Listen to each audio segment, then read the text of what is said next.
Now, the Chancellor is defending the decision not to impose retaliatory tariffs on US goods as the government continues its efforts to secure a trade deal with the United States. Speaking to our economics editor, Faisal Islam, ahead of a meeting with her American counterparts in Washington, D.C. later today, Rachel Reeves said she understood some of the reasons for President Trump's controversial new levies.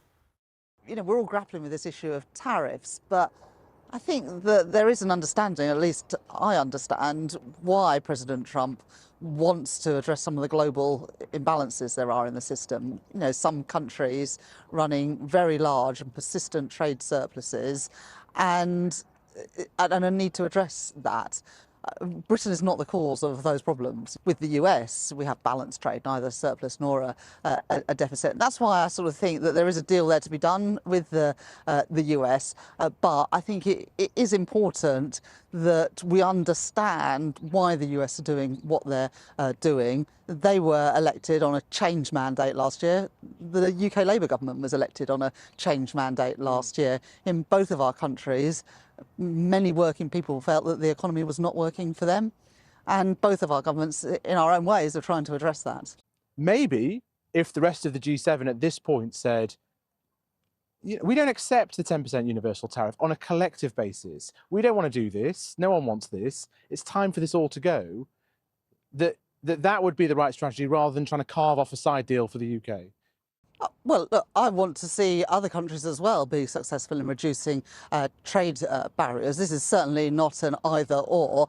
We won't celebrate if the UK gets a deal, but other countries are still impacted because, of course, that has a knock-on effect on global demand and global inflation. And as an open trading economy, we're hit by global tariffs, not just tariffs on the UK. But, you know, our role is to try and secure the best possible deal for British industry and British jobs. But look, I don't think that the idea that you're sort of suggesting that we should try and escalate this is the right one. Would it be escalation? It would be response to response to extraordinary idea from the Americans. As good as well as I do, that if we were to respond by increasing tariffs, that would result in a greater suppression of global demand. That would put greater upward pressure on inflation at the time we're trying to reduce inflation and go for growth. What about Britain's place in the world? Does this mean, is there an opportunity here for Britain to be this? There's a massive opportunity. Oh, right, okay. Massive in the turmoil.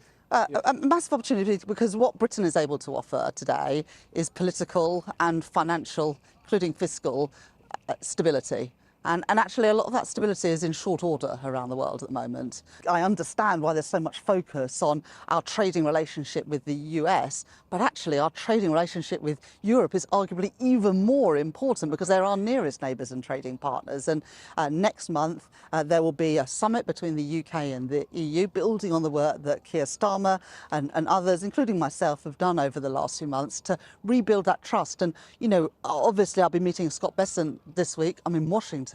But I've also this week met the French, the German, the Spanish, the Polish, the Swedish, the Finnish finance ministers, because it is so important that we rebuild those trading relationships with our nearest neighbours in Europe. And we're going to do that in a way that is good for British jobs and British consumers.